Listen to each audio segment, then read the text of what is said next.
Hello and welcome to News Tonight on Rajya Sabha TV. I'm Aishwarya Kapoor with you. Tonight we focus on Prime Minister Modi chairing the first meeting of the Governing Council Niti Aayog. The Prime Minister announced the constitution of 3 Chief Minister subgroups. Now, what are these groups? We'll get to know. We'll also take a look at the mood of the political parties in Delhi a day after the Assembly polls. But first, the headlines.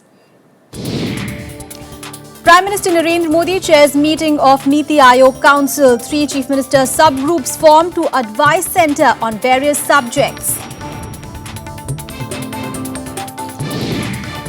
Bihar political crisis enters crucial phase. Chief Minister Manjhi refuses to step down, even as JDU MLAs and allies submit letters backing Nitish Kumar as the Chief Minister. Stormy scenes at the annual Munich Security Conference. World leaders debate crises in Ukraine and Middle East.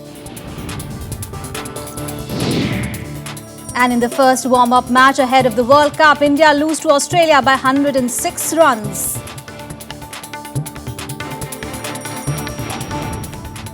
The top story, the Prime Minister urged all Chief Ministers to work with the centre to forge a model of cooperative federalism. In the first meeting of the Governing Council of Niti Aayog, Modi announced the creation of 3 subgroups within the Aayog. He also asked the states to set up 2 task forces each. Take a look. Chairing the first meeting of the Governing Council of Niti Aayog on Sunday, the Prime Minister emphasized the importance of states in the overall development of the country. Thrust of the opening comments of the Prime Minister were in the context of the governance model, where you can actually see cooperative federalism at play. He mentioned that the priorities are growth, investment, jobs, poverty alleviation, decentralization, efficiency and no delay in execution of projects. He highlighted that the economic activity really has to take place in the states. At the meeting, the Prime Minister also announced that Niti Aayog will have 3 subgroups of Chief Ministers on different issues. The first subgroup will study 66 centrally sponsored schemes and recommend whether they should continue or stop or be transferred to states. The second subgroup will study the promotion of skill development and creation of skilled manpower in states. The third one will deal with the institutional mechanism and technological inputs to make Swachh Bharat a part of life in perpetuity. Several chief ministers at the meeting sought higher flow of funds from the centre to the state. हमने आग्रह किया है कि जो हमारे राज्य हैं उनके लिए स्पेशल स्टेटस बना रहना चाहिए और जो फंडिंग पैटर्न है वो भी यथावत बना रहना चाहिए और हमने उनसे ये भी आग्रह किया है कि इन राज्यों के अपने भौगोलिक महत्व को देखते हुए केंद्र सरकार को इनके सीमांत क्षेत्रों के विकास का दायित्व पूरी तरीके से उठाना चाहिए. At today's meeting, I advised that the Governing Council meetings must be preceded by official level meetings to capture the concerns of the states. Also, I assured that Odisha will partner the central government in programs of national priority like Make in India, Skill India, Housing for All, etc. NITI Aayog को संवैधानिक दर्जा मिलने के साथ साथ अंतर्राज्यीय परिषद inter-state council को स्ट्रांग बना के ताकि रीजनल जो प्रॉब्लम है उसको बैठ के उसके समाधान इंटर-स्टेट काउंसिल में किया जा सके. नीति आयोग को जो स्टेट के बेस्ट प्रैक्टिसेस हैं और बेस्ट प्रैक्टिसेस के साथ साथ उनमें आइडेंटिफाई करके अन्य राज्यों में उसका कैसे उपयोग हो सकता है और जो ऐसी योजनाएं जो असफल हो गई है, फेल्ड प्रैक्टिसेस, उन योजनाओं को रिपीटिशन अन्य राज्यों में ना हो. The Prime Minister also asked states to set up 2 task forces each, one for poverty alleviation and the second to recommend push for agriculture in each state. Vishal Dahiya's report for Rajya Sabha TV. Now to the big political story in Bihar, where the drama there is expected to enter a decisive stage tomorrow when Governor Keshrinath Tripathi arrives in Patna. Now, Chief Minister Jitan Ram Manjhi today continued his defiance against the JDU leadership. After meeting Prime Minister Narendra Modi, Manjhi addressed a press conference saying that he still remains the Chief Minister. Clearing the decks for forming a government under Nitish Kumar's chief ministership, a JDU delegation along with other party allies submitted letters of support to the Bihar governor's office. But the political drama seemed to be by no means over. Despite being defeated by the lack of numbers, Chief Minister Jitan Ram Manjhi put up a brave face on Sunday. Today I am very much Chief Minister and will prolong till the legislature party of the Janata Dal United decide otherwise. प्रधानमंत्री जी से हमने राजनीतिक चर्चा कुछ नहीं की है। ये जरूर हम उनसे कहा कि बिहार में अभी जो परिस्थितियां हैं उसमें आप हमको मदद कीजिए। आप मदद कीजिएगा तो बिहार का विकास होगा, जिसके लिए आप कमिटेड हैं। On Saturday, in a curious turn of events, Manjhi recommended the dissolution of the state legislature, but he was supported by only 7 cabinet ministers with an overwhelming 21 ministers opposing him. इसकी script Delhi में लिखी गई है। श्री अमित शाह इसके संचालक हैं और उन्हीं के इशारे पर जनता दल में टूट हुई है। उन्हीं के इशारे पर विधानसभा को भंग कराने के प्रयास जारी हैं। हमारे पास 130 का मैजिक नंबर है। हम राजभवन से लेकर के राष्ट्रपति भवन तक अपनी मेजॉरिटी साबित करने के लिए तैयार हैं। The BJP claimed it had nothing to do with the crisis and in fact accused Nitish Kumar of leading the anti-Manjhi campaign in JDU. हमने तो नीतीश कुमार जी को रिजाइन करने को नहीं बोला था। बीजेपी ने तो नहीं कहा था कि मांझी जी को बना। मांझी जी खास करके उनके खासम खास लोगों में थे और वो महादलित का राग भी अलाप रहे थे, तो इस इंटेंशन से उन्होंने बनाया। तो ये जवाब तो उन्हीं को देना पड़ेगा कि एक व्यक्ति को जिनको आप बनाए, आप प्रोटेक्ट उनको नहीं कर रहे हैं और उनके खिलाफ आप ही माहौल बिगाड़ रहे हैं। मांझी जी रहेंगे, नीतीश कुमार को बनने का कोई सवाल पैदा नहीं होता है।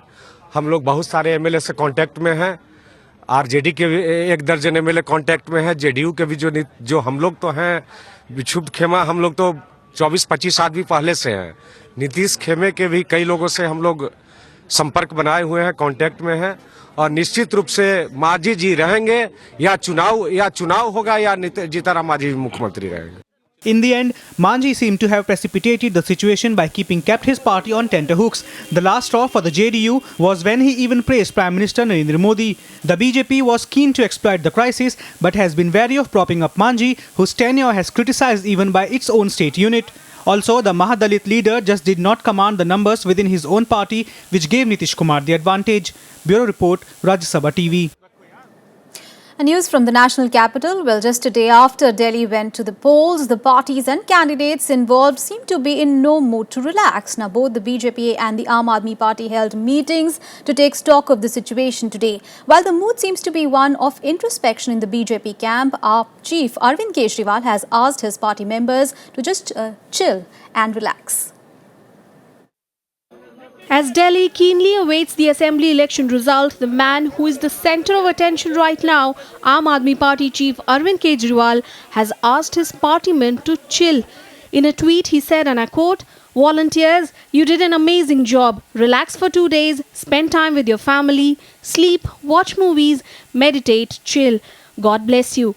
Many senior party leaders, however, met at Kejriwal's residence in Kaushambi in the afternoon. वो 34 सीटें क्या कहेंगे? जो एग्जिट पोल से एक संभावना पैदा हो रही है, दिल्ली में एक पूर्ण बहुमत की सरकार थी, तो उसमें 10 तारीख को आशानुकूल नतीजे मिलने के बाद हम एक बेहतर दिल्ली का संकल्प जो हमने दिल्ली वालों के सामने प्रस्तुत किया था, उस दिशा में कैसे बढ़ सकते हैं, इस पर एक सामान्य रूपरेखा की चर्चा हुई। In a different corner of the city, BJP's chief ministerial candidate Kiran Bedi was on complete voice rest as she too spent a relaxed morning at home. Her tweet was more philosophical. She tweeted Delhi with a greeting and said the only thing constant and predictable was the sunrise. Union Minister Nirmala Sitharaman visited Bedi at her Uday Park residence. After the meeting, the minister sounded hopeful of a win. I think she has given her personal belief that because she was projected as a CM candidate, and she will be a true leader from up front. And she said what she has said. But the result will have to come on the 10th. We are hopeful that the result will go in our favor, and we'll wait for it. All 70 candidates of the BJP, including Kiran Bedi, as well as State BJP Chief Satish Upadhyay, Delhi Polls in charge Prabhat Jha, and a few national leaders are set to review the party's performance in the polls. A majority of the exit polls have indicated that the party will lose to Arvind Kejriwal's Aam Aadmi Party. Bureau Report, Rajya Sabha TV. Meanwhile, the swine flu epidemic is showing no signs of abating. There is a steady rise in the number of cases testing positive for the H1N1 virus and the deaths because of it. That is posing a serious challenge to the health authorities. Spreading fast across several states, the H1N1 virus killed 5 more people in Gujarat on Saturday, taking the death toll up to 71 since 1st of January. 70 new cases were also reported. Apart from Gujarat, Rajasthan and Telangana are the worst affected. Swine flu का फैलाव निरंतर राजस्थान में बढ़ रहा है, चिंता का विषय है। हमने सभी चिकित्सकों की छुट्टियां रद्द कर दी है। सभी जिला चिकित्सालयों में आइसोलेशन बेड और आईसीयू की स्थापना कर दी है। सभी आवश्यक औषधियां जहां कमी है वहां लोकल परचेज करने के लिए अधिकृत कर दिया है। कोई भी स्वाइन फ्लू का रोगी टेस्ट कराना चाहे उसको मुफ्त में test. More alarmingly, the number of deaths has been rising sharply. Last year saw 2,038 cases of the flu. Already this year, 937 cases have been reported across the country. Close to 215 died in just 1.5 months this year, in contrast to 238 deaths in 2014. The centre started its battle to cope with the menace. Apart from Rajasthan, Gujarat and Telangana, 7 other states of Andhra Pradesh, Haryana, Madhya Pradesh, Maharashtra, Punjab, Tamil Nadu and Odisha are under close watch. We have suspected around 24 cases and we send all the samples to Institute of Preventive Medicine Hyderabad. 7 cases attempt to be negative and 6 cases are positive. All the positive cases as well as the suspected other cases also are fine. The central government is assessing and coordinating assistance to the states that reported the swine flu deaths. The Union Health Ministry has asked states with surplus drugs to transfer them to the others. The ministry is also sending specialists to the worst affected states. It has also appealed to the states to be observant about the vulnerable population. Bureau Report, Rajya Sabha TV. And some more national news in nationwide. Most parts of Kashmir received fresh snowfall and rains providing relief from the cold wave for the second day in a row. According to the Met Department, the weather will remain dry for a few more days. BJP bagged 23 of the 33 Zilla Parishads in Rajasthan, while the Congress managed just 9 in the keenly fought Panchayati Raj polls. The ruling party lost 2 Zilla Parishads and formed its board in 21, while the Congress formed its board in 12 in the Zilla Pramukh elections. Trade was suspended across the line of control on Sunday. Now, this came after Pakistan impounded 50 Indian trucks following seizure of 22 trucks by India. Coming from Pakistan-occupied Kashmir, these trucks were seized for carrying drugs. Self-styled guru and Dera Sacha Sauda chief Gurmeet Ram Rahim took to Twitter on Saturday night to announce the new name of his controversial film. Gurmeet Ram Rahim said that the new name of the film will be MSG, The Messenger. The film releases on 13th of February. Well, we'll take a very short break here. Coming up ahead, another incident of shooting reported from the United States. A gunman has killed at least 5 people, including a 7-year-old in Atlanta. That and much more after a short break. Stay with us.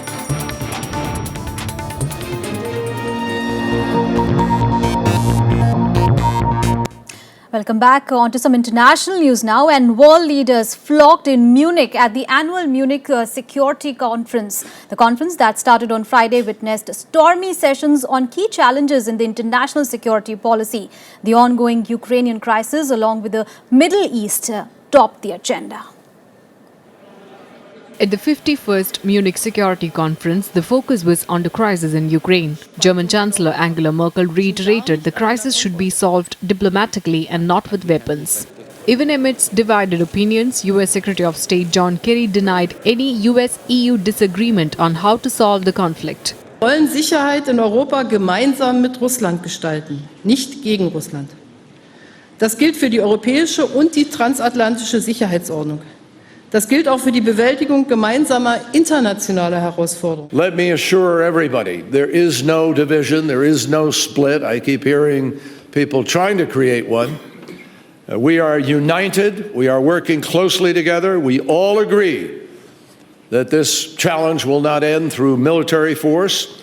We are united in our diplomacy. Even as a tirade of anti-Russia comments reverberated at the conference, Russia stood firm on its decision that it will not wage war on anyone. Significantly, Russian President Vladimir Putin's comments come a day after Merkel and French President François Hollande met him on Ukrainian crisis. А другим можно только, что он разрешит. И только в его интересах.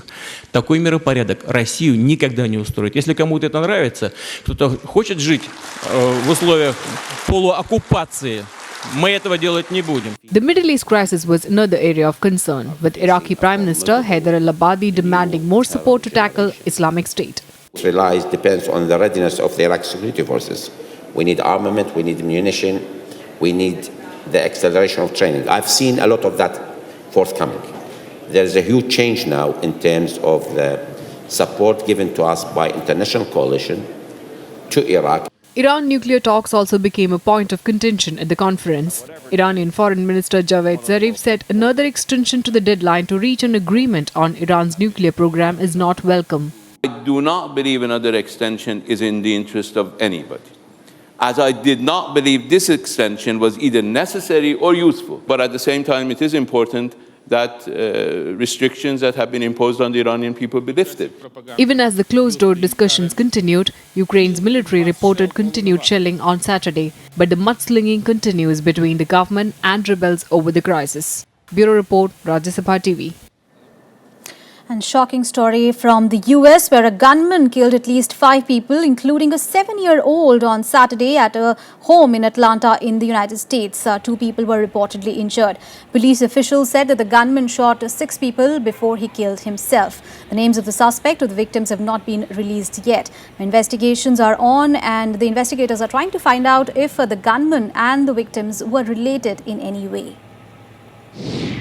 This afternoon at approximately 3 p.m., we received a phone call, a 911 call of shots fired at Willow Tree Circle in Amber Forest subdivision. We arrived on the scene. We had multiple fatalities and multiple victims, including children. And more international news and updates in Global Buzz. Parents of an American hostage who the Islamic State group claimed had been killed in a US-led coalition airstrike say that they are hopeful that she is still alive. Islamic State jihadists said Kayla Jean Mullah was buried under rubble when a Jordanian warplane hit a building in the Syrian city of Raqqa. The United States said that there was no proof that the 26-year-old aid worker from Arizona had been killed. Nigeria postponed its presidential election on security grounds as the Boko Haram conflict intensified. The 6-week delay was announced on Saturday after security chiefs said that the military needed more time to secure areas under the control of Boko Haram, the Islamist extremists who had seized swathes of northeastern Nigeria. Baghdad's decade-old nightly curfew ended after midnight Sunday, hours after bombs exploded in and around the Iraqi capital, killing at least 40 people. The deadliest of the bombings happened in the new Baghdad neighborhood, where a suicide bomber detonated his explosives in a street filled with hardware stores and a restaurant, killing 22 people. TransAsia Airways representatives met on Sunday with the relatives of the victims of last week's plane crash in Taiwan to discuss the compensation. At the river crash site, divers tried to find the bodies of 3 people still missing by using metal detectors to locate their watches or seat belts. At least 40 people died after the propeller jet crashed into the muddy Keelung River minutes after takeoff from Taipei's airport. Let's now have a look at all the action happening at the National Games. On the 8th day of the 35th National Games in Kerala, Tamil Nadu's Ramkumar Ramanathan defeated his state opponent Entry Ram Balaji 6-2, 6-4 in the men's singles finals of tennis. In the men's doubles final, Saket Sai Maini and Vishnu Vardhan Jagdishan of Tamil Nadu knocked out their Telangana opponents Jeevan Nedund Chian and Vijay Sundar Prashant Natrajan 6-7, 6-3, 11-9. In the women's singles event, Ankita Raina of Gujarat defeated Prarthana Thombare of Maharashtra 7-5, 6-4 in the final match. In the doubles finals, Ankita Raina, ST Ashish Kumar beat Nidhi Chulumulla and Soyana Pavisti of Telangana 6-2, 6-1. In the round 2 of 69 kg category boxing event, Manipur's Bishorjeet Singh defeated his opponent from Andhra Pradesh, K. Haresh. In another match, Services Sports Control Board recorded a win over Daman and Diu. Amit Karki of the Services SCB defeated Sumit of Daman and Diu and won the second round of Welter 69 category event. So let's take a look at the medals tally. Well, on the 8th day of the 35th National Games, the Services Sports Control Board once again dominated the chart with 42 gold medals and a total of 69 medals. Maharashtra and Haryana are at number 2 and 3rd spot respectively with 27 gold medals each. Host Kerala with 16 goals is at the 4th spot. And the BCCI Working Committee met in Chennai and decided to hold its annual general meeting and election bearers on 2nd of March. Now, the meeting was held in the wake of the Apex Court order on 22nd of January, stating that BCCI will have to hold its AGM come elections within 6 weeks. The court also clearly told that BCCI's president-in-exile N. Srinivasan cannot contest presidential elections unless he completely dissociates himself with India Cement's owned CSK, whose name is involved in the IPL spot fixing case. The committee also decided to increase the monthly salary of all former cricketers by 50%, subject to a maximum of 50,000 rupees per month, effective from January this year. It has been decided by the working committee that the annual general body meeting will take place on 2nd of March at 9:30 am in Chennai. So AGM date has been finalized. And as per the Supreme Court directive that elections had to take place within 6 weeks. So that's why the AGM date, which was very important and crucial, that has been fixed for 2nd of March. And Australia defeated India by 106 runs in the first World Cup warm-up match at Adelaide Oval on Sunday. After winning the toss and batting first, Australia got off to a quick start with openers Aaron Finch and David Warner. Now, twin centuries from David Warner and Glenn Maxwell helped Australia to put up a huge total of 371 runs against India. In reply, India managed to score just 265 runs in 45.1 overs. Now, middle order batsman Ajinkya Rahane top scored with a fluent 66 for the defending World Cup champions. Opener Shikhar Dhawan scored 59 runs, while middle order batter Ambati Rayudu managed 53 runs for his team.